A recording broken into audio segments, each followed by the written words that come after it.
Subcommittee on Homeland Security will come to order. As this hearing is being conducted virtually, we must address a few housekeeping matters. During today's virtual hearing, members are responsible for muting and unmuting themselves. When you are recognized to speak, if I notice that you have not unmuted yourself, I will ask you if you would like the staff to unmute you. If you indicate approval by nodding, staff will unmute your microphone. To avoid inadvertent background noise, the chair or staff designated by the chair may mute participant microphones when they are not recognized to speak. If there is a technology issue during a member's speaking time, we will move to the next member until the issue is resolved and you will retain the balance of your time. We will be following the 5-minute rule with 1 minute remaining in your time. The clock will turn to yellow. When your time has expired, the clock will turn to red and it will be time to recognize the next member. We will follow the speaking order set forth in the House rules, beginning with the chair and ranking member, followed by members present at the time the hearing is called to order, in order of seniority, and we will alternate by party. Next, we will go to members who are not present when the hearing was called to order until every member present has had a first round. Members can submit information in writing at any of our hearings or markups using the email address provided in advance to your staff. Let's begin. Today, we welcome Joseph Kafari, the Inspector General for the Department of Homeland Security, who is here to present the OIG's fiscal year 2023 budget request and discuss the office's operational priorities. Thank you for being here this afternoon. As the Inspector General for the Department of Homeland Security, you have been entrusted with an incredible responsibility, requiring the utmost in integrity, independence, and impartiality. The American public relies upon you to conduct independent and objective audits and investigations relating to DH programs and operations, prevent and detect waste, fraud, and abuse, and promote efficiency and effectiveness, and to keep the DHS Secretary and Congress informed about problems and deficiencies and the need for and progress of corrective action.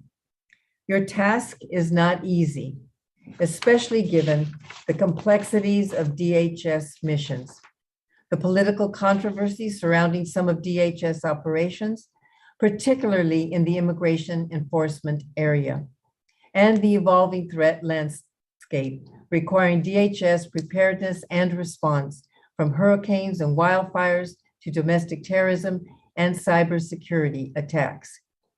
To complicate matters, the DHS Office of Inspector General has received a considerable amount of criticism and scrutiny over the past decade. A GAO report last year found that since, and this is a quote, since fiscal year 2015, the Department of Homeland Security Office of Inspector General has not adhered to a number of professional standards for federal OIGs and key practices for effective management, end of quote.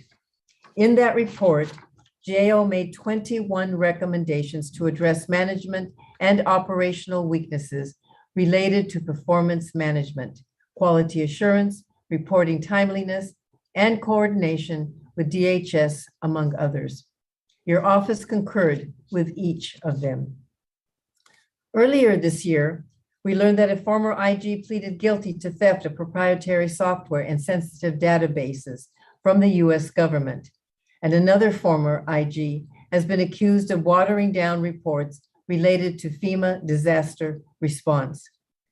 In your response to questions for the record from an April 2021 hearing before the Committee on Homeland Security, you alerted Congress to an investigation being conducted by the Integrity Committee of the Council of Inspector Generals on Integrity and Efficiency. That investigation is not a focus of this hearing.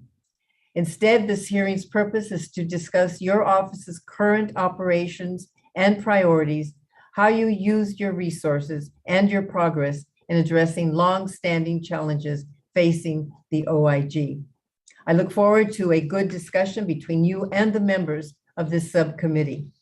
Now would like to turn to the distinguished gentleman from Tennessee, Ranking Member Fleischman, for his opening remarks. Thank you, Madam Chairwoman.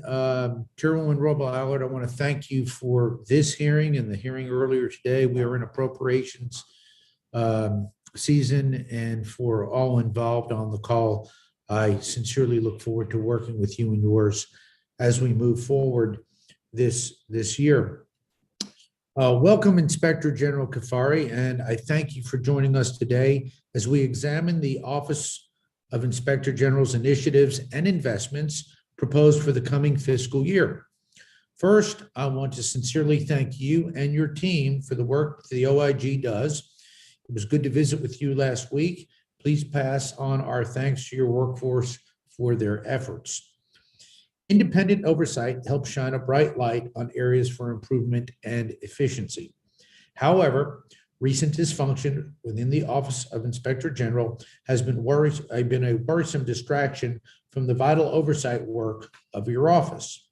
My fervent hope is that we can quickly resolve outstanding issues and allegations so that you and your team can put all your energy into ensuring that all components of DHS follow their own policies and the law.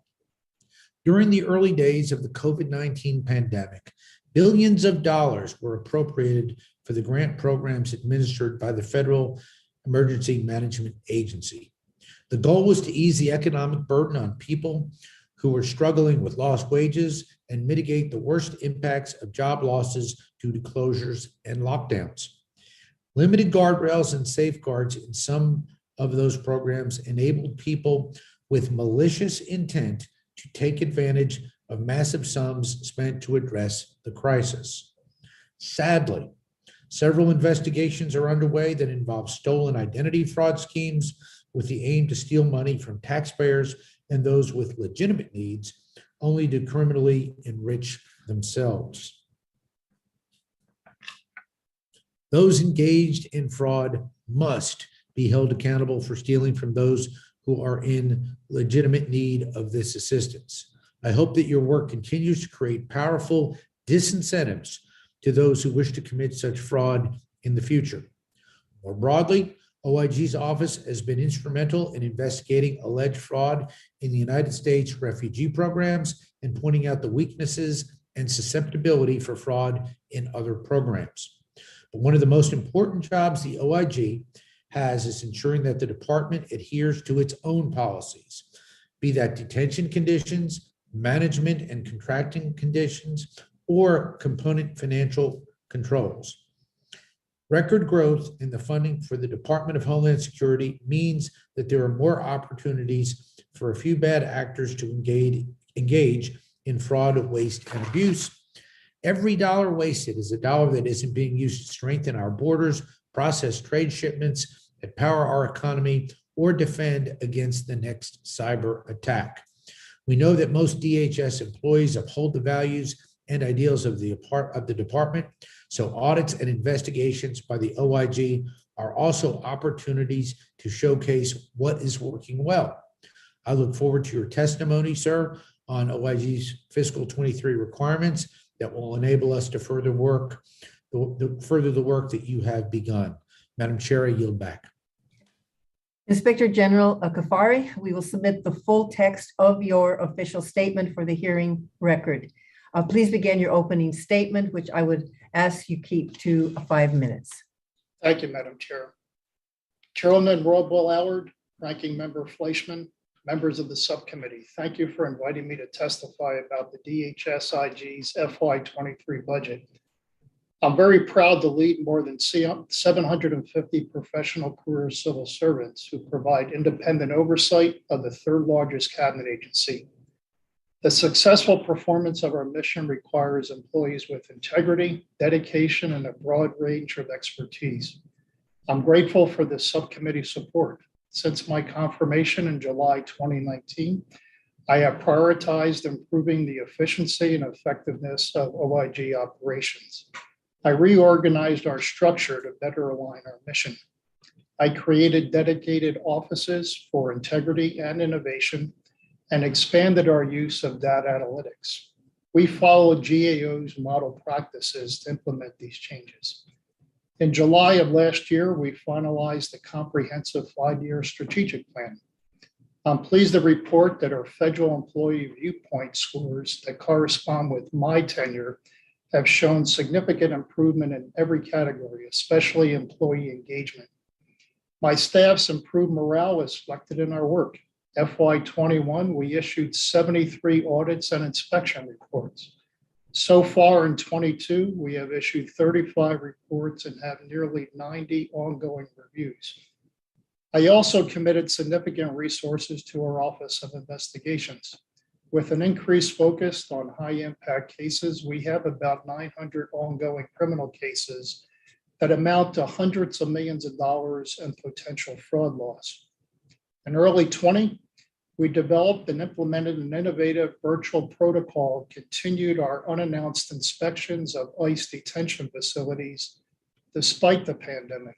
We returned to in-person inspections in 2021. These unannounced inspections provided the department with important information about how to improve detention conditions. Since FY20, we have conducted 9 unannounced inspections of ICE detention facilities. We have made 12 recommendations during that time to improve healthcare, medical care. Again, thank you for the continued bipartisan support from this subcommittee, which has enabled us to work with medical experts to further enhance our oversight work. We have also broadly addressed longstanding detention issues. We published for the first time ever at DHS a 5-year review of segregation in detention. And we launched an audit across all DHS detention facilities regarding the approval process for invasive surgical procedures. We have provided significant oversight of the department's response to the COVID-19 pandemic. The department has been authorized to expend nearly $100 billion under various pandemic-related authorities. Recognizing the magnitude of this pandemic response funding in 2020, I created a dedicated COVID fraud unit. We have received more than 7,000 COVID fraud complaints. We have initiated nearly 270 COVID criminal investigations. These have resulted in 17 indictments, 11 convictions, and nearly $2 million in fines and restitutions. According to the department, cybersecurity has become the most dramatic threat to the Homeland. We are uniquely positioned to target oversight, ensure DHS systems are secure, and help detect and deter attacks like SolarWinds.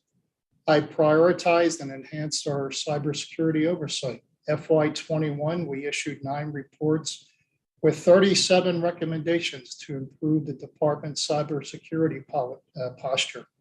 Currently, we have 11 ongoing cybersecurity audits. Thank you again for the subcommittee's continued support for our mission. I've been impressed by the expertise and support of your entire staff. In particular, I thank Bob Yoakum and Paul Anstein for their coordination in advance of this hearing. As Madam Chairwoman, this concludes my testimony. I'm happy to answer any questions you or the other members may have. Thank you, Inspector General. Let me begin by asking you what your main priorities are for the OIG for the rest of FY22 and the next fiscal year. Certainly, Madam Chairwoman. So in FY21, we finalized our strategic plan. NAPA helped us do this. And so our strategic plan includes recommendations for key priorities. These would be organizational transformation, border security and immigration, COVID disaster relief, fraud detection, and cybersecurity. How do you decide which projects, reports, or investigations to take on? For example, do you have a risk matrix that you use? So we use a risk-based, data-driven approach. I implemented a work planning process that's consistent to evaluate factors for all our future work. This relates to a GAO recommendation, which We submitted to GAO that we have implemented this, and we asked GAO to close that recommendation. We consider all mission risks that the department has. We look at congressional requests, hotline information, and results from our interaction with stakeholders. How much of your budget request is dedicated to in-person unannounced inspections of detention facilities? That's, I can't give you a certain percentage, ma'am, but I know since 2019, when I met with your staff initially, I heard loud and clear that you were interested in a project cost accounting system. We did not have that capability at the time, so I went outside. I hired MITRE, Federal Research Development Corporation, to assist us with gathering the requirements that would meet your needs and ultimately instruct us on how to build this cost accounting tool. Okay, but perhaps you could get me that information after this hearing. Oh, certainly. Following up on how you decide which cases you're going to take on, can you address your decision to not have OIG assert jurisdiction over the allegations stemming from the influx of migrants in Del Rio and the use of horse patrols? Because it seems to me that the optics of CBP doing its own review of such a high-profile case seems like a missed opportunity to strengthen oversight at DHS and avoid perceived conflicts of interest. Well, we actually have a lot of ongoing oversight work involving immigration and CBP and the Office of Field Operations along the southwest borders.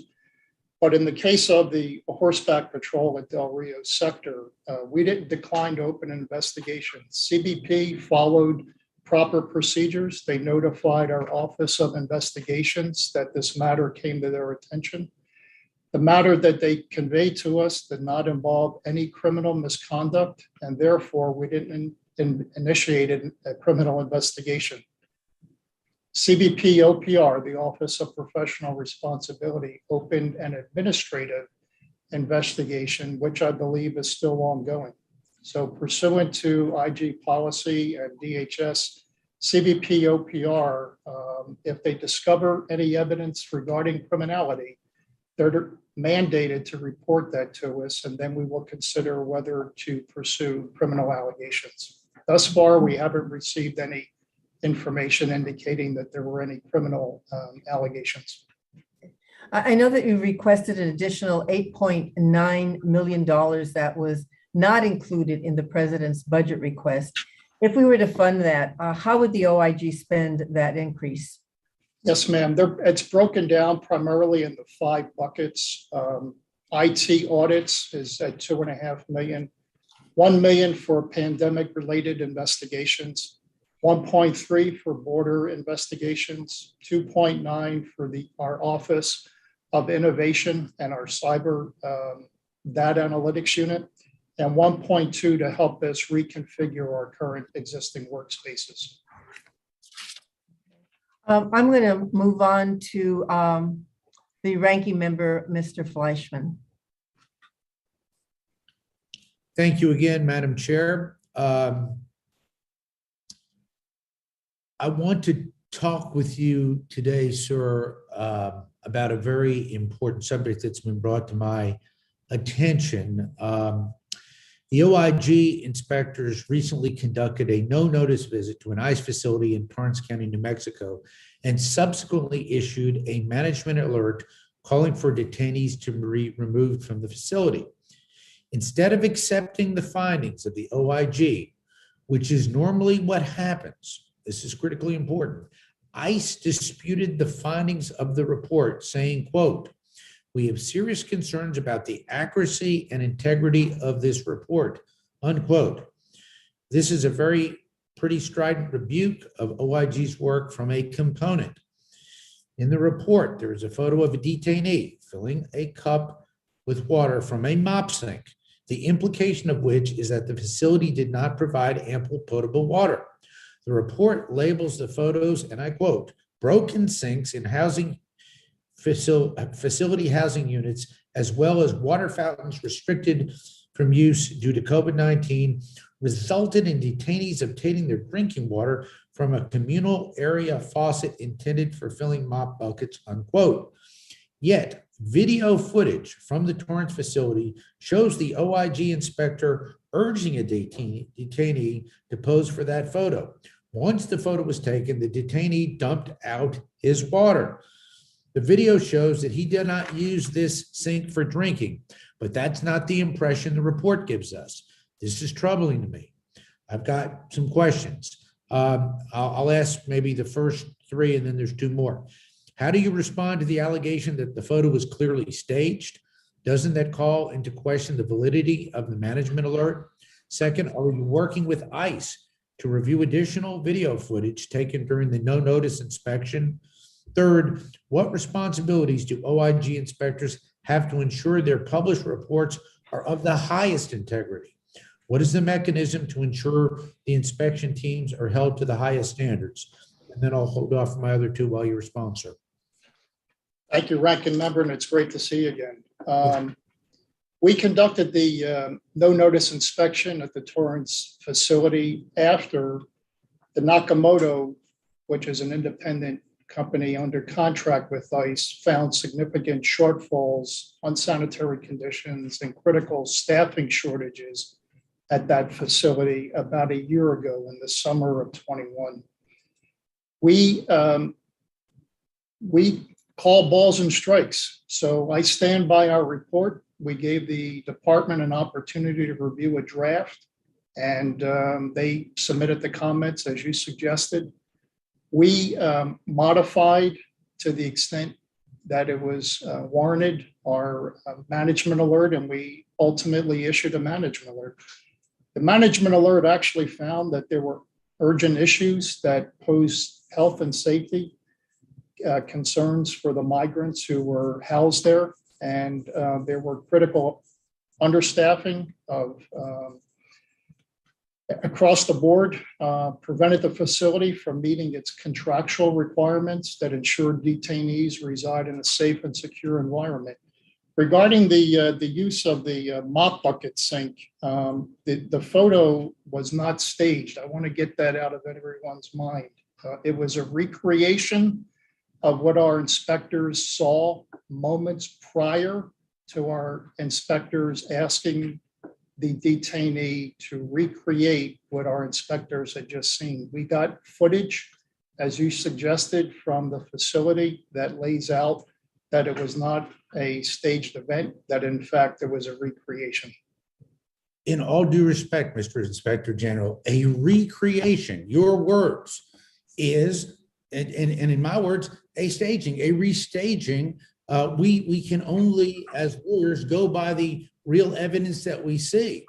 If for a trial, that certainly would not be admissible evidence if it were even an expert recreation. That in and of itself is troubling to me. So at a time when we are being overrun by detainees, in all due respect, in my view, due to the abject neglect of this administration, that's not your fault. You inherit that.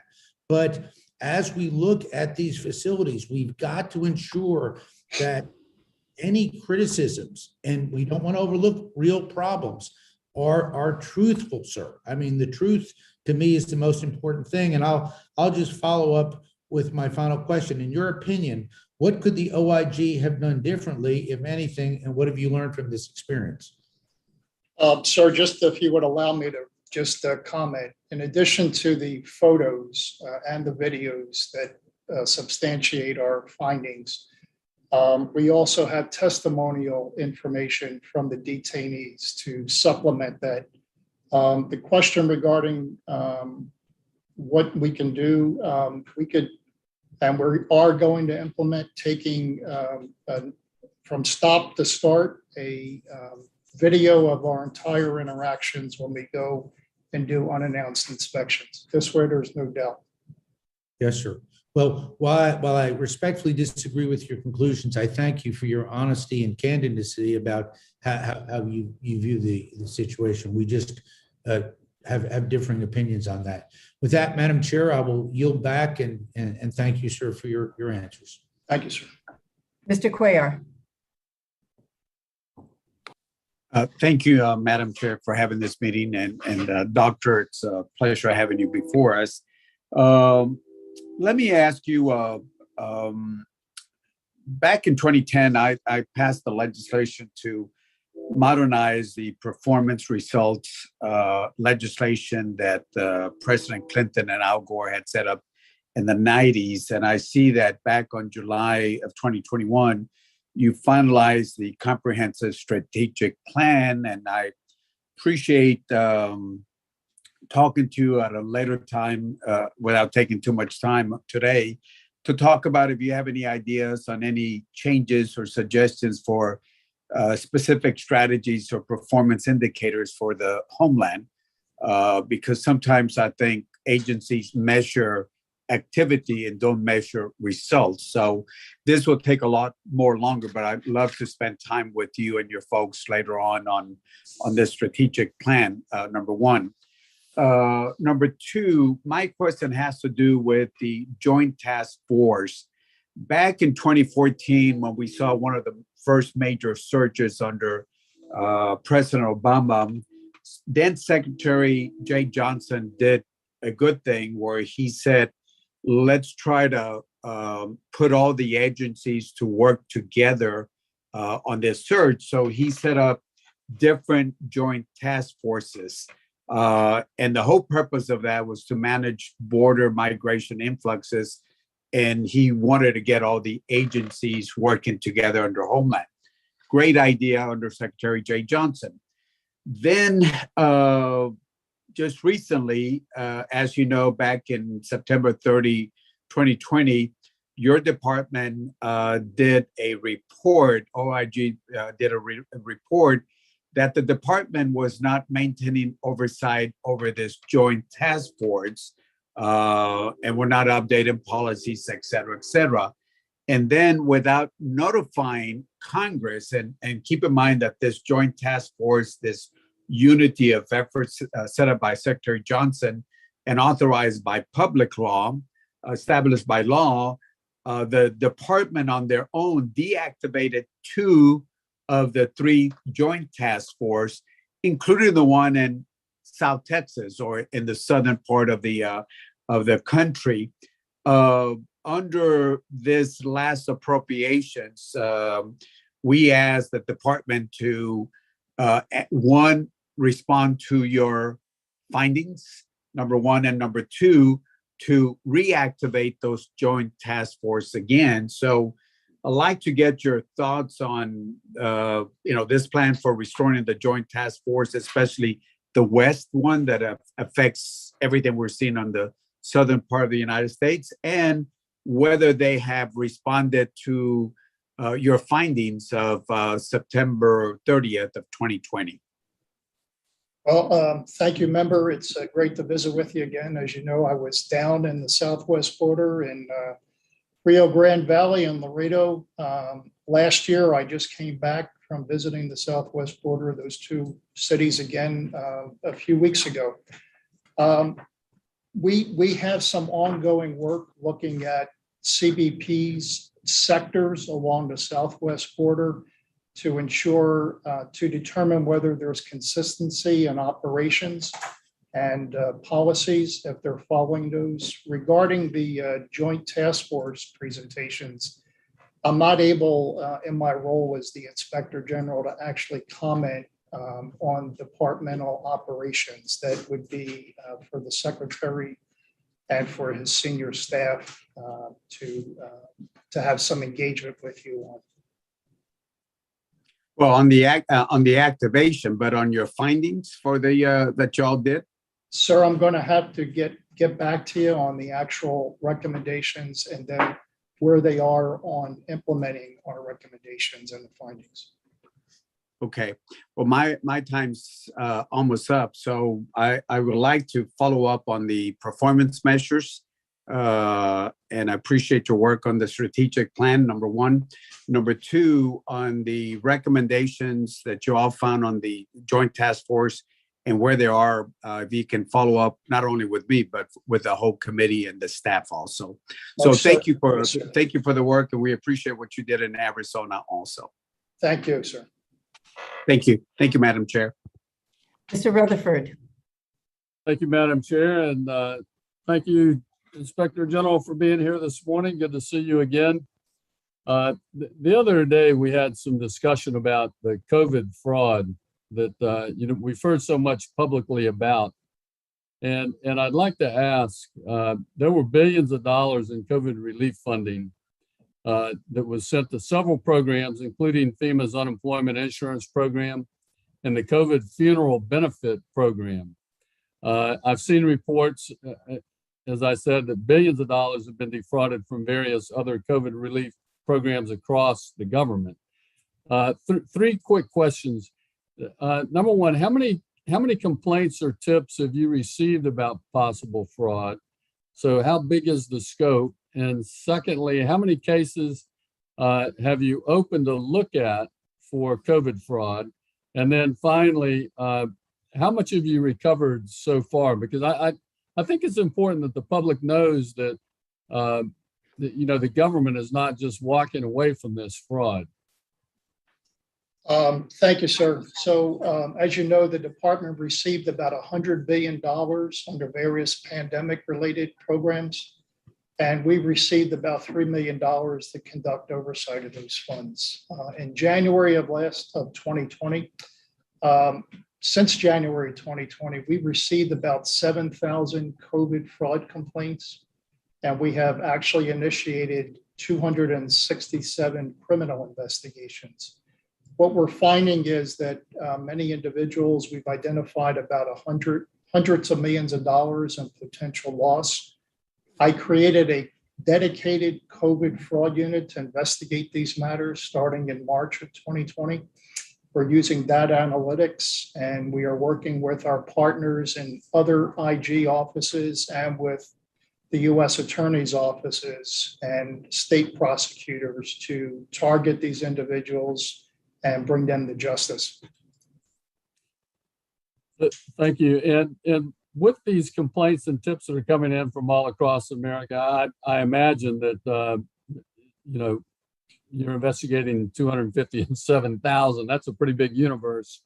How do you prioritize which cases you will investigate? I think that's important. But then also, can you talk about how you're collaborating with state and local law enforcement? You mentioned the U.S. attorneys. Can you talk about that a little bit? Yes, sir. So as I mentioned, I established this core unit. They're looking at COVID-only related fraud. We're working with our Inspector General colleagues in the Department of Labor, Social Security, and other organizations. We are looking at threshold levels because of the volume of complaints and our limited amount of resources. We're looking at threshold levels of about $250,000 and above. I'll give you an example. An individual was indicted in the Northern District of California a few weeks ago. This individual defrauded the unemployment insurance fund to the tune of $2 million. He had compromised more than 70 individuals' identities and was able to extract illegally, obviously, from the state of California about $2 million. That's just one example of the types of investigations that we're doing. Well, it's great to hear you going after these guys, especially as a former police officer. So let me ask you this, Inspector. Is there like a tip line or a phone number that people can call if they want to send in tips to the OIG?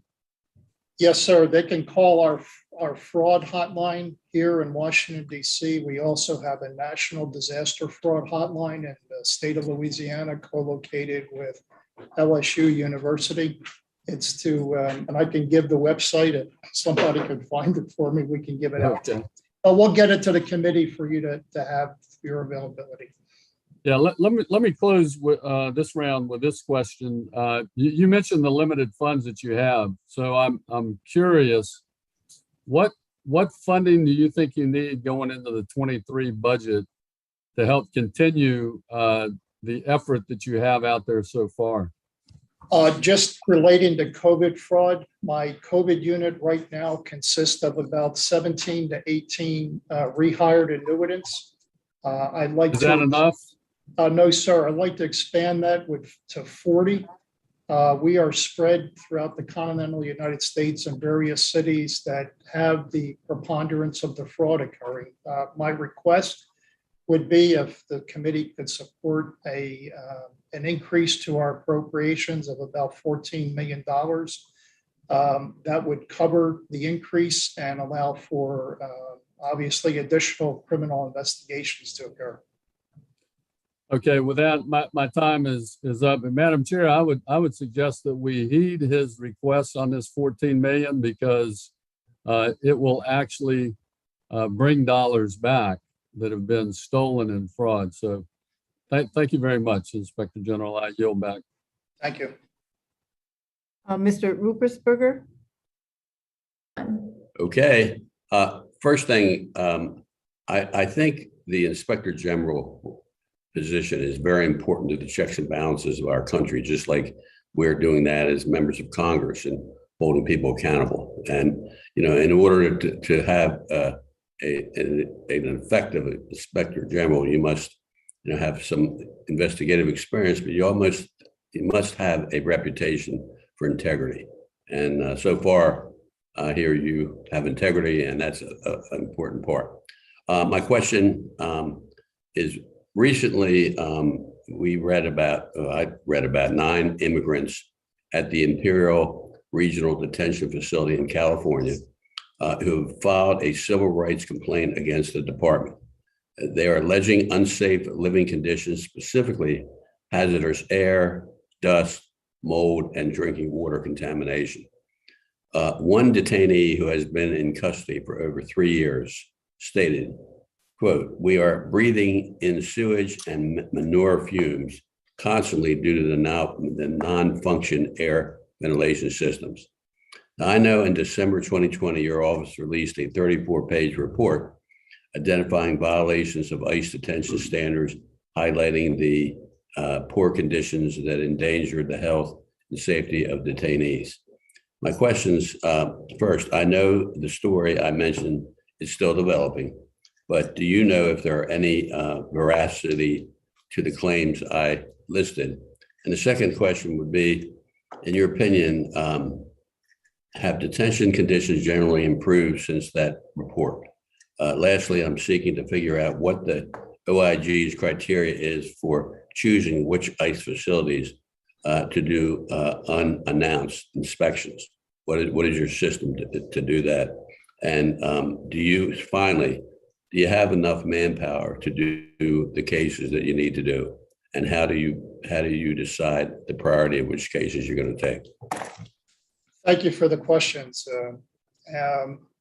You may know I spent actually 4 years as a Department of Justice Inspector General agent working in the Imperial Valley.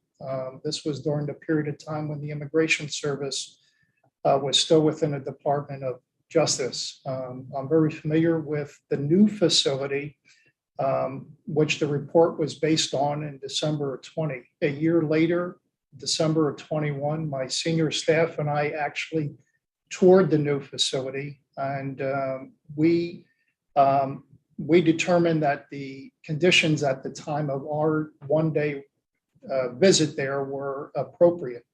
I do know that in December of 20, we had 6 recommendations for ICE to improve their oversight and operations there. My understanding is that ICE concurred with all of those recommendations, and all the recommendations have been closed. I'm unaware of these new matters that you addressed, but I certainly would want to take a look at them if I would have a member of my staff contact yours to get some additional information. Yes, sir. And obviously with more resources, we can do more oversight, but we continue to do our unannounced inspections. As I mentioned, we're going to do 5 this year. We're looking at requests from members of Congress with information such as you just brought to our attention. The type of facility, IG hotline complaints, just to name a few of the indicators. What is your system of how do you choose which ones to visit, unannounced or announced, either one? I mean, your volume must be overwhelming, so you can't do them all. So what system do you have to pick the? Yes, sir. We look at risk-based. What's the biggest risk to the department? So we would look back at previous inspections, both that our office conducted as well as ICE and the Nakamoto group, to see whether or not those individuals, those groups have found that the facilities were below standards. That would be one factor. We would look at congressional requests, such as the information you just provided. We're looking at healthcare and medical care that's being provided, hotline complaints, as I mentioned. We're trying to disperse across the country. We're going to be doing some up in the northern region here this upcoming year. So, and I'm also looking at the reported COVID-19 infection rates in those facilities. You have a group that does intelligence for you. In other words, how you're getting your data, not only your leads, but do you have anybody who has experience in intelligence? We formed, sir, a division or an office of innovation. We cobbled and put together from various program offices our data analytics unit, which is looking in conjunction with our hotline and our office of investigation to provide us with that information. That's the data-driven portion. Good. You'll bet. Thank you, Madam Chairwoman. I really appreciate you holding this hearing today. And Inspector General, good to see you again. And I appreciate our discussion earlier this week on the importance of oversight at DHS, especially considering the current situation at our southern border with the crisis there and the administration's failures to treat it as the crisis that it is. And we're about to pass a very important historical milestone, which is 1 million encounters at our southern border in just the first 6 months of the fiscal year. And this comes, of course, at the same time that the administration is planning to end Title 42, the policy that our Border Patrol agents on the front lines have told me in person is absolutely essential for them to help stem that flow of illegal immigrants into our country. So my first question, Dr. Kafari, is I see these actions by the administration as grossly irresponsible and dangerous, but you are the one who's inside the department conducting these oversights on these sites every day. I'd like to get your take a little bit on this situation. And on our call on Monday, you had a chance to talk about your recent trip to the southern border, your discussions with the Border Patrol agents. Again, I mentioned I've also visited the border, was really shocked with what I saw and what I heard. So my question for you today is, in your expert opinion, based upon the oversight that you've conducted, are our Border Patrol agents properly equipped, manned, and empowered to be able to contend with the current crisis at our southern border? Well, very nice to see you again, man. I've conducted, since I've been the IG during my tenure, about 5 trips to the southwest border. The most recent one was in mid-March. I'm heading back to the border in a few weeks to take a look at that. I've observed conditions. I spoke with frontline staff and senior managers. They appear to be equipped from the readings that they're given to me, but they are certainly significantly understaffed. So it's a manpower issue. And what is your take with this potential secondary surge with Title 42 being revoked in a few weeks? The Border Patrol senior management informed me that there are approximately 100,000 individuals staging on the south side of the border. This is primarily in the Rio Grande Valley and Laredo. That's the most recent places that I visited. So they are preparing for this staging of people to come across, and you believe that they are severely undermanned? They are anticipating individuals coming across, and their manning level, as they indicated to me, was lower than it has been. The senior patrol agents advised that about 60% of their manpower actually is being used on administrative work. They're in the offices processing individuals. That leaves only obviously 40% of line Border Patrol agents to work the field.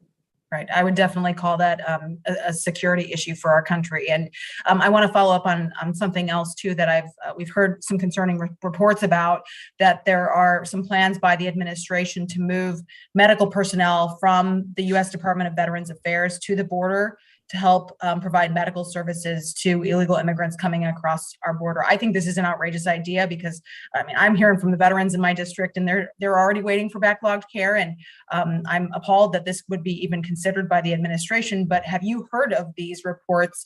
Are you aware of any plans from the administration to shuffle personnel from the VA to deal with our crisis at the southern border? I am not, but I am aware that DHS had previously used members of the Coast Guard and the Public Health Service to augment their medical staff along the borders and in the detention facilities. All right. I would ask if you do hear of any of these situations where we, in essence, have the care taken away from our veterans, those who have fought for our country, to go provide for those who are breaking the laws of our country. I find that unacceptable. So I would ask if you hear of any of those situations, please follow up with our office. And I would expect, obviously, we are here to do oversight and ask these important questions. And I know that's your mission as well. Just final question. Do you believe that your office would be able to recommend a better option to help make sure our existing border personnel isn't overwhelmed? I mean, we need to be discouraging illegal immigration and encouraging legal immigration, but do you have any better recommendations that we can implement right now? I'd say that from what the Border Patrol senior managers have described to me, the continued enhancement perhaps of DoD resources has been very helpful to them, and perhaps if they were to remain in place, that might alleviate some of the shortfalls. Right. Thank you. I'm out of time. Madam Chair, I yield back. I just want to point out something that Ms. Henson mentioned, because the lack of the ability of Border Patrol to hire personnel has been a major concern of this subcommittee, and is the reason why we put in $100 million for hiring. And they just have this challenges in their ability to fill the positions that they need. You're absolutely right, Madam Chairman.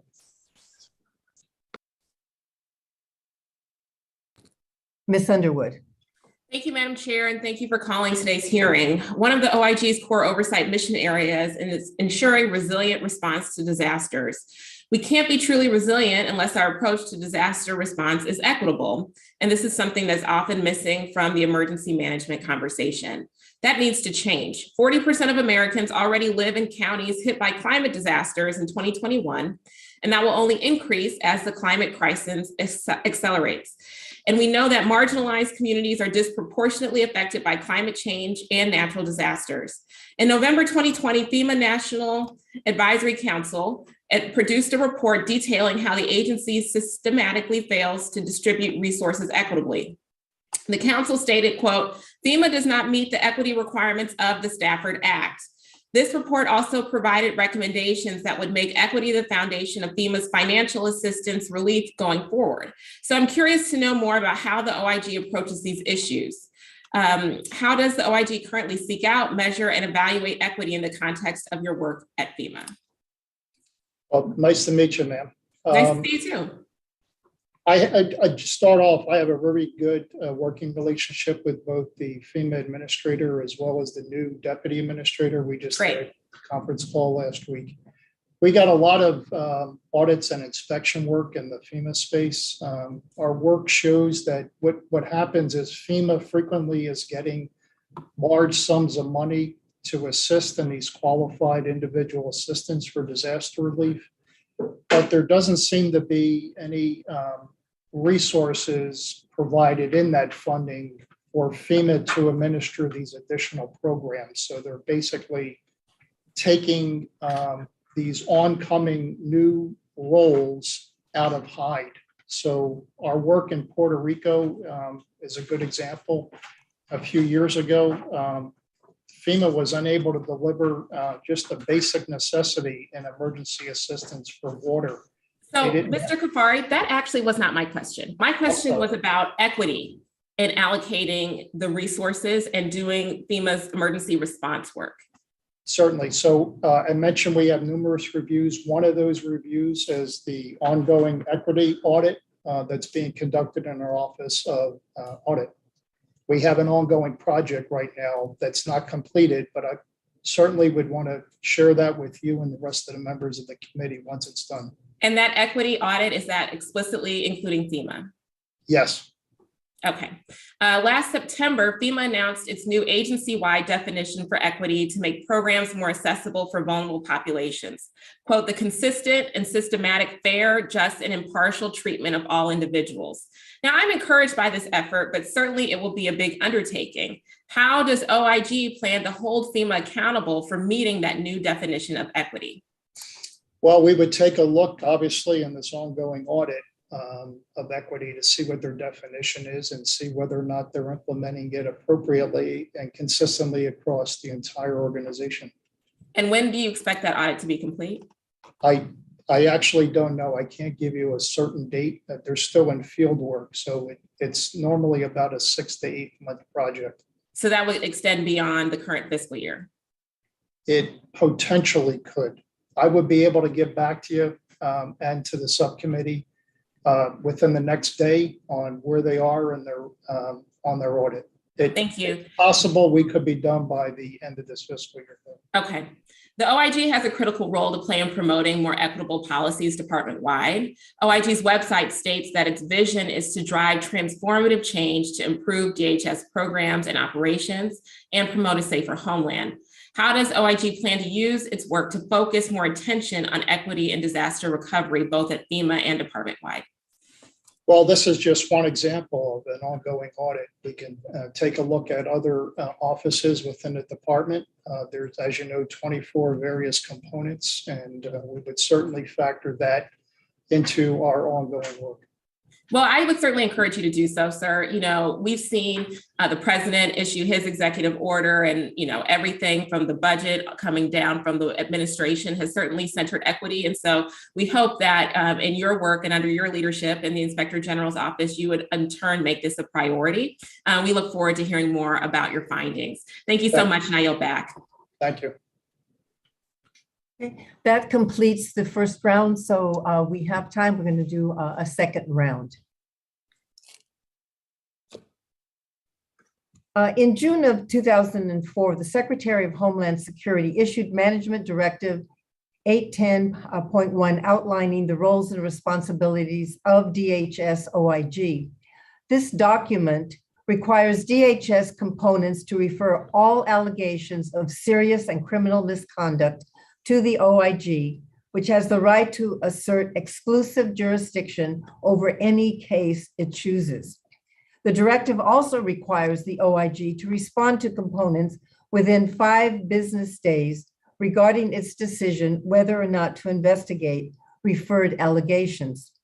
However, we know that historically, many allegations sit with the OIG for weeks or months before a response is sent to components, potentially impacting the availability of evidence and witnesses, as well as impacting the department's ability to rapidly address issues of public or congressional concern. Can you describe the process for determining which cases the OIG will take versus those it refers to other entities? Certainly, thank you. So I'm aware, obviously, that there's a mandate to update the management directive. It's important that that update to preserve our independence, remove the requirement that we return complaints back to the department in 5 days. Allegations that are referred to us, we need to take a look at. We have to be timely in doing so. I think 5 days is a short time period. This requirement here of the 5 days, it's inconsistent with the IG Act, with perhaps Attorney General guidelines, and also with SIGI investigative standards. We've been working hard to keep track of our referrals. In some cases, we're working jointly with investigative components in the. I'm sorry, could you just walk me through the process as to what takes place in order for you to make that decision, and maybe point out some of the obstacles that you're talking about that prevents you from doing it within the 5-day time that's required? So I have 32 field offices spread throughout the country with investigations in some of those. As an example, if there was an allegation involving corruption by an employee of the department, the impacted component that we will use as an example, CBP, is obligated to make a referral to our office. They could do that via the hotline through the Joint Intake Center or directly to our investigative divisions out in the field offices. We then evaluate that. We may actually already have an ongoing investigation that they may be aware of. I'm told that in FY22, we had about 31,000 allegations so far that we received. So we process those consistent with our policies, whether or not we have ongoing activities and whether or not it's criminal. If the underlying allegation is criminal, we more likely than not will take them. And if they're not criminal, we more likely than not will return them back to the component. But we need, perhaps the best way to think of it is we need to test the allegation to see if it warrants us expending limited resources. Okay, from your perspective, are there things that can be done to streamline the process to make it more efficient so that you can get closer to that 5-day requirement? I'm going to have to take a stronger look at that, Madam Yeah, Chair. I don't expect you to answer that, but if you could think about that, and especially to see if there's any way this subcommittee can be helpful in that regard. Yes. The first objective of your strategic plan is addressing the timeliness and quality of the OIG's product. What steps have you taken or do you plan to take to accomplish this goal? And have you seen any measurable progress toward that objective so far? It's during my tenure, I've hired a career professional deputy IG to run my audit division. I also hired a career professional to run my office of inspections. Collectively, they're looking at timeliness. They set it as a priority. We're processing through benchmarks. We're working to eliminate actually some old cases that I inherited. Our productivity rate, I'm happy to report, has been up 20% since FY19. And even during the pandemic, as of last year, we issued 73 reports.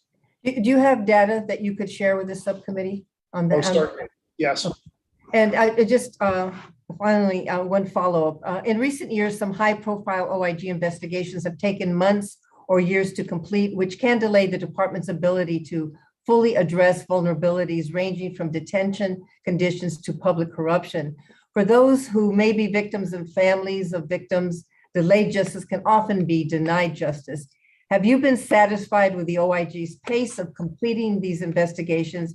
And are there steps your office can take to improve the timeliness of these investigations? Certainly. To answer your question, I had not been satisfied my initial tenure here, but in the last several years, I've dedicated additional time and resources to exploring this issue. Again, I want to say that our timeliness issue is on mark. In fact, we passed last year 3 external peer reviews in our Office of Audit, Inspections, and Investigations, all of which take a look at the timeliness of our reports, in addition to quality and meeting standards. Mr. Fleischman? Thank you, Madam Chair. And Inspector General Kafari, I appreciate your attentiveness to our questions. My first question is a little bit general. As a statutorily independent agency, the OIG can submit funding requests in addition to the president's budget request. If Congress cannot fund all your requests above the president's budget, what are your top priorities, sir? Thank you, Ranking Member. So my top priorities are continue to do the great work we've been doing. I obviously will have to shift, reallocate resources within my office to cover what I perceive to be perhaps a shortfall of areas that I've identified still pose a risk for the department, and we do want to ensure that those are covered. Like I mentioned, if we don't have that additional funding, it significantly would impact my ability to do COVID fraud investigations. We wouldn't be able to take a look perhaps as robustly as cybersecurity and other border and immigration matters. So any help your subcommittee can give to us, we'd certainly appreciate it. Understood, sir. Billions of dollars have been appropriated to FEMA to provide grant funding following major disasters. Like other programs, the OIG has conducted investigations into alleged fraud of FEMA disaster relief programs. Three-part question, sir. What has your office found regarding potential disaster relief fraud? What recommendations have you made to safeguard these programs and protect against criminal actions to steal these funds through identity theft and fraudulent claims? And thirdly, sir, are there specific grant programs that suffer disproportionately to fraud? What steps should FEMA take to ensure that grant funds remain available to qualified recipients? Thank you, and I'll await your answer. Yes, sir. So I understand that in fiscal years 20 and 21, in FEMA-related audits, we identified over $7 billion in question costs, and about $380 million in funds that we determined could be put to better use.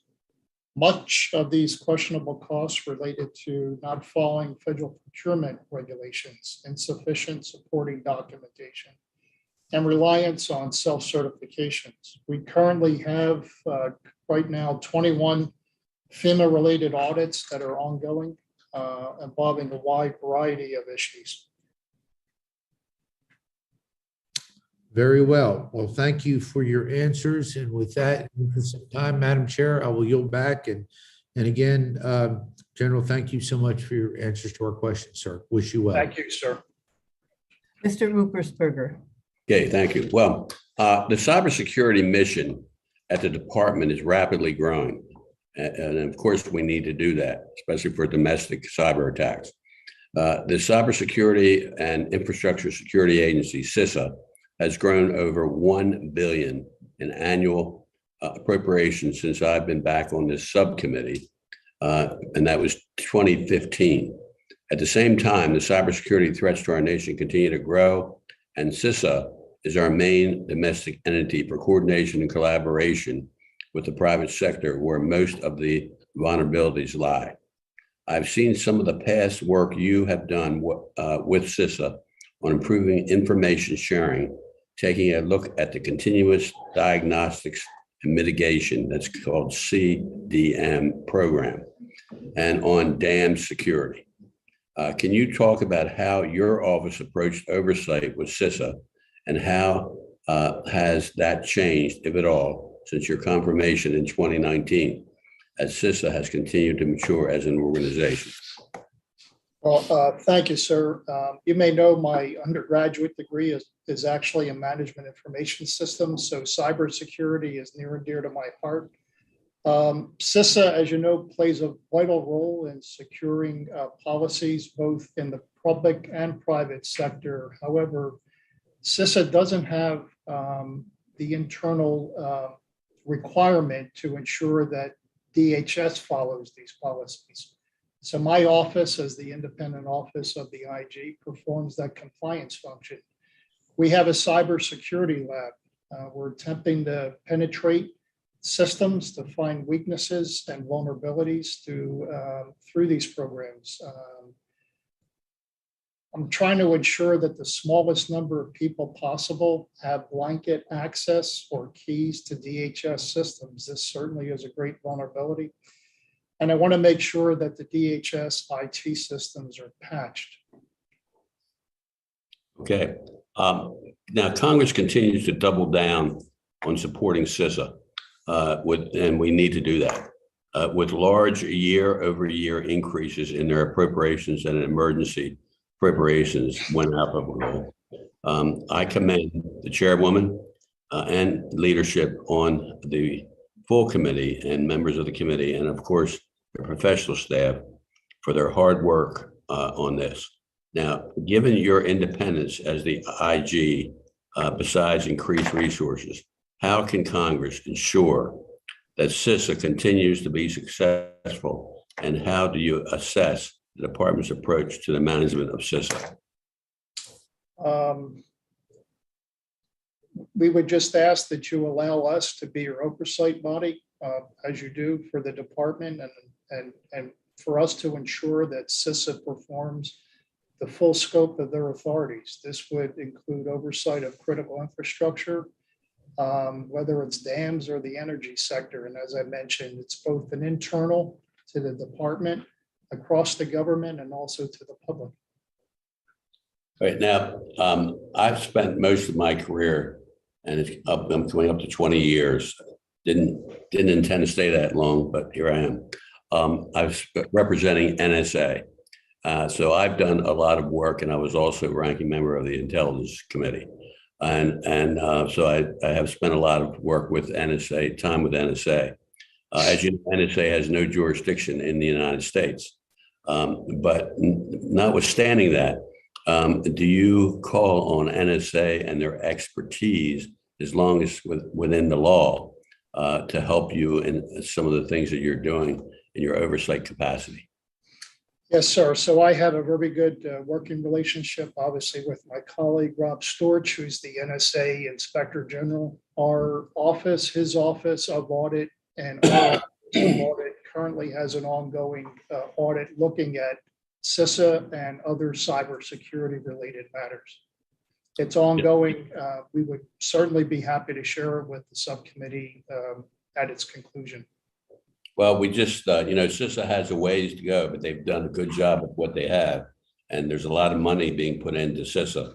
So as you know, or those of you who are really much involved in cyber at all, we've got some real threats ahead of us. So thank you for your work in that area. I yield back. Thank you, sir. Mr. Rutherford. Thank you, Madam Chair. Dr. Kafari, I want to go back and talk about what I see as a self-inflicted nationwide public health disaster that's about to take place when we abandon Title 42. COVID-19 is not the only medical threat from this open border. Murder is a public safety threat. I had an individual in my district murdered by an individual who came across the border illegally, claimed he was, claimed he was underage. And so he fell into the catch and release category, was sent to Jacksonville, and he murdered one of my constituents. In addition to that, across this country, we've seen over 100,000 of our young people die from opioid overdose already last year, first time ever. This is a self-inflicted national health disaster. And we have to look at Title 42. And now I see all of these federal agencies that are also being impacted, not just DHS. We mentioned DOD. They're being called to the border. Those military men and women are having to leave their homes and go to the border to get involved in this issue.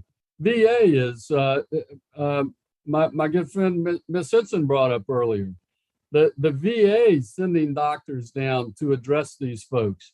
In addition to that, I just was on a call with the USCIS. They're now going to be asked to handle the refugee situation. They already can't handle the legal immigration that they're being asked to deal with. And so this truly is beginning to infect not only every American in the country, but every federal agency in the country. And so I want to ask, do you have any open recommendations that have been made for how we should be processing these illegal immigrants at our southern border? Well, we completed an audit last year involving DHS's protocols, whether they were following protocols or had any established to conduct COVID testing of migrants at the southwest border. We made recommendations to CBP to enhance their ability to do that. We found that they were not consistently testing individuals before releasing them onto aircraft or into the custody of another agency or Right. actually into the public. We also have a report back in February 2020 about the ICE's criminal alien program that faced many challenges. We made recommendations. ICE has subsequently implemented those recommendations. The matter, to my knowledge, has been closed. So when Title 42 is lifted, because they're okay with COVID-19 now, there's no concern about the number of murders that are being committed by these individuals. There's no concern about the opioid deaths and the drug trafficking and human trafficking. All of these, to me, should be considered public health issues all over the country, because every city in America is now a border country, because we're flying them all over the place. And I know they're flying into my district particularly. So do you have any recommendations on identifying these individuals, particularly these cartels that are sending these people across? The man that was murdered in my district was murdered by an individual who was obviously working with a cartel, because it was already set up that he was going to reference Mr. Cuellar as his uncle, not related to our member, Madam Chair. But that was in 2 weeks later, he's murdered by this individual. It was all prearranged before he crossed the border. And so my question is, what are we doing to stop these narco terrorists from coming across our border? Well, what I can say, sir, is based on my extensive travels to the southwest border and having worked along the border for about just over 20 years, it's incumbent upon the department to take their screening and vetting process and do it robustly, consistently, taking fingerprints, biodata. We have had work in that area in the past. We have a number of reports related to that. So I think that's the first line of defense, is to have those checks done consistently across the entire southwest border. Thank you. I see my time's expired. I yield back. Thank you, sir. Ms. Underwood. Thank you, Madam Chair. Dr. Kafari, in your testimony, you stated that you've identified numerous deficiencies in medical care at ICE detention centers, such as inadequate medical care and segregation, lack of documentation related to medical visits, and untimely response to medical grievances, critical medical understaffing, inadequate medical protocols, and delayed medical treatment and medication refills for detainees. As a nurse, I've been focused on this issue since 2019, my first year in Congress, when I traveled to the border with DHS and witnessed medical records being kept by hand, hindering patient care and provider safety. It's extremely concerning to hear how persistent this issue has been at ICE facilities. Can you please elaborate on the lack of documentation related to medical visits you found and explain how that contributes to the larger picture of deficiencies in medical care? Certainly. Thank you, Madam Underwood. So with the subcommittee's actually enhancements to our budget back in 2020, we were given additional monies to hire an outside contracted medical care evaluation team. This consists of physicians as well as nurses. They've been accompanying us since then on our visits to the immigration, the ICE detention facilities. We made about 35 recommendations for ICE to improve conditions, many of which you've identified as inadequate staffing and matters like that. We also completed a report regarding the Irwin County Detention Facility in Georgia in 2021. They were housing immigration detainees. There was a lack of medical care that was being provided there. We've initiated another audit to take a look across the board of all ICE detention facilities regarding surgical procedures. This was as a result of the ICDC matter. Yep. So Dr. Kafari, in your report, we've read the report and you talked about the documentation piece. That's my question. Do you have any kind of additional detail or would you like to elaborate on the lack of documentation related to medical visits? I believe it's just a common practice. And if, they're defaulting to the old pen and paper and putting information in a file and not using available electronic means to capture and store that information. As this committee has continued to provide resources for that kind of electronic documentation, and we know that that is a critical best practice in all medical facilities across this country. And we are going to continue to provide oversight to make sure that in particular ICE improves their medical documentation and medical treatment. And so pleased that this committee was able to secure the independent reorg of the CMO's office. Okay, the Trump administration's family separation policy was a moral stain on our country's history. In May of 2021, OIG published a report confirming that under the last administration, ICE removed at least 348 parents without the necessary documents for reunification, and in some cases, removed parents without their children, even after parents told ICE officers that they wanted their children to accompany them upon removal. In this report, OIG included recommendations to help ensure this never happens again. Can you provide an update on the status of those recommendations and whether they're being implemented?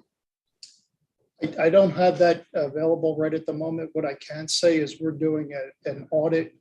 It's a follow-up to a report we did in November of 2019 that was taking a look at the interaction between ICE and the release of migrant children to Health and Human Services. Right, we appreciate that, but this was a newer report. This is from last year, May of 2021, under your tenure, sir. And so if you're not prepared to answer that question during this setting, please provide us for the record an update because your office did include a series of recommendations that we are very interested on the committee to understand if those are being implemented. Certainly, if I may, I understand we made two recommendations, which DHS concurred with. What I don't know at this stage, and I'll be happy to get back to you in the committee, I don't know whether they've been fully implemented and we have therefore closed them. That I will provide to you. Wonderful. Thank you so much. I yield back. You're welcome. Ms. Henson. Thank you, Madam Chair, and thanks again, Dr. Kafari, for sticking it out for another round of questions here. I want to turn now to an agency that Iowa is no stranger to. Unfortunately, we have a number of interactions with the Federal Emergency Management Agency, FEMA. I just want to highlight one natural disaster, obviously, that still is fresh in the minds of many of my constituents. In August of 2020, we had a massive derecho that tore across the state. Very severe thunderstorm, $10 billion in damage, weeks-long blackouts, mass destruction of homes. People are still waiting to get some of these repairs done. And as you can tell, it really caused a lot of loss for lives and livelihoods in Iowa. So as we're having this discussion, FEMA, they obviously were on the ground. They worked a lot to help with local recovery efforts, and they did help a lot of people, but there were several Iowans who have contacted our office who struggled to receive assistance in a timely manner. And my understanding is that in several cases, the bureaucratic red tape there was the real culprit. And that's obviously something that Iowans can't afford to wait on in many cases. So my question is, do you have any guidance based upon your interactions and oversight with FEMA to maybe give some recommendations on how FEMA could be more efficient in its mission and more responsive to my constituents who need that help? Well, I certainly commend the men and women of FEMA for their great work across the entire country. What I can say is FEMA frequently receives large sums of money to assist in disaster relief, but it appears as though the funding is lacking what I would call administrative overhead cost. This would be, so FEMA is taking out of hide the coverage of these additional ongoing matters and programs. They're not being given additional money, at least from our review, is they're not being given additional money to cover what I would call administrative costs. They're taking on these additional burdens out of hide. So perhaps that might be a consideration to provide some degree or percentage of the disaster relief money could be dedicated to FEMA to augment their existing staff. Yeah, because obviously this part of their mission at the core is really critical. People need those assistance dollars coming in. And I know in our earlier conversation this week, we talked about all the different ways that FEMA is being stretched, much like many different departments under Department of Homeland Security. So can you talk a little bit more about the oversight that you have done? Specifically, you talk about following the money, right? And seeing where the overhead is, where the waste is going, where there can be efficiencies. Can you just talk a little bit about what you've discovered in looking at FEMA? Right now, we got 21 ongoing FEMA audits. They're covering a wide variety of issues related to funeral assistance, lost wages, workforce management, property acquisition, et cetera, et cetera. Okay. Again, they're doing a great job, but each time we add an additional layer on, it begins to tax the existing structure. Yeah. And one of my biggest concerns going forward is making sure that they can provide what I think everybody deems as an important mission, which is that disaster assistance. And as we come into a very severe weather season, we lost 7 Iowans just a few weeks ago to tornadoes, and many homes were damaged as well. So definitely top of mind for Iowans and many Americans as well. So I want to thank you for coming before us today. And I think I'll have some questions for round 3, Madam Chair, but for now I yield back. Thank you. Thank you.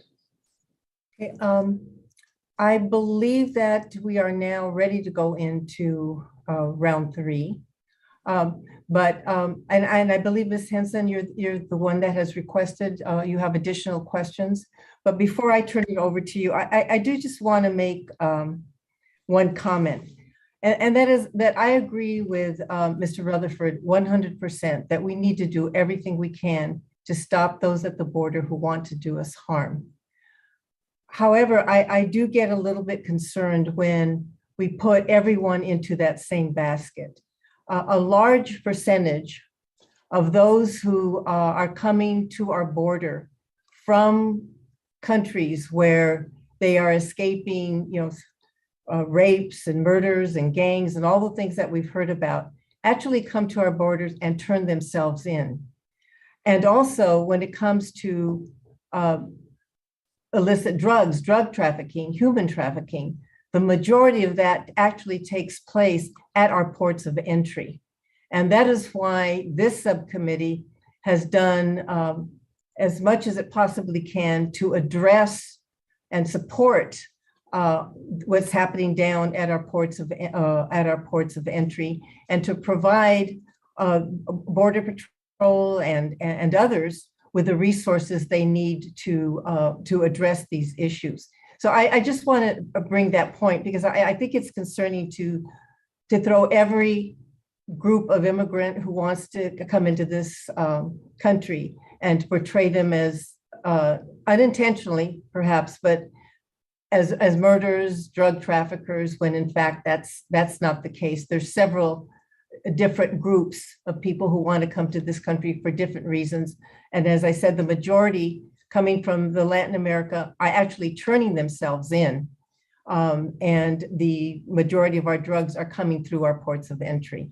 So, Chair, I was not suggesting that everyone that wants to immigrate to this country or come across the southern border is a murderer or a drug dealer or a terrorist or a threat to this country. The point that I am making is the vast numbers of illegal aliens that are crossing our border are impeding our ability to process people properly so that we know who's coming in. I simply want to know who's coming through our border. And right now we do not know. And we know now with the automated surveillance towers, we know we have a much better idea how many we're missing and how many of those are bringing drugs with them. And it's significant. And that's why I brought that up. Yeah, no, I understand that. And I didn't mean to imply that you were doing that. I just wanted to make sure that those who are not familiar with the issues that this subcommittee deals with on a daily basis, that it was made clear to the general public that may be listening in. And that's one of the very reasons that, because of the support and help of everyone on the subcommittee, that we had to meet our earlier hearing with USCIS, that we are meeting with Border Patrol and everyone to make sure that we understand clearly what they need to do exactly what you have said, Mr. Rutherford. So, and I thank you for your participation and the viewpoint that you bring to this committee as well. And now I'll turn it over to Ms. Henson, because I believe you have some questions for a third round. Yeah, I'll be very quick. Thank you, Madam Chair. And thank you again, Inspector General. I just wanted to follow up on something that we briefly talked about on Monday. Obviously we've talked a lot about the staffing issues, and I thank the chair for her leadership on our budget process and our appropriations process, where we were able to get them some more resources, and hopefully they will be able to staff up and alleviate some of the burden and the strain that is existing on our men and women who are keeping our border safe. But that has created maybe some unintentional consequences in the agency. And I know you're looking into some of those. And could you just elaborate a little bit on some of the investigations that you are conducting into some of the challenges that may have resulted unintentionally unintended consequences out of some of the situation at the southern border? I guess I could talk about closed investigative work.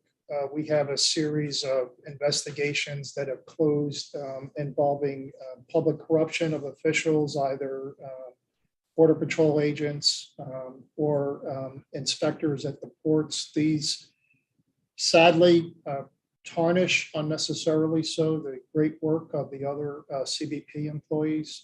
In one particular case in Arizona, there was a Border Patrol agent who, while on duty, was trafficking cocaine, heroin, and fentanyl from a remote area along the border, and he was actually driving it up to the Phoenix airport and delivering it on duty to a drug trafficker.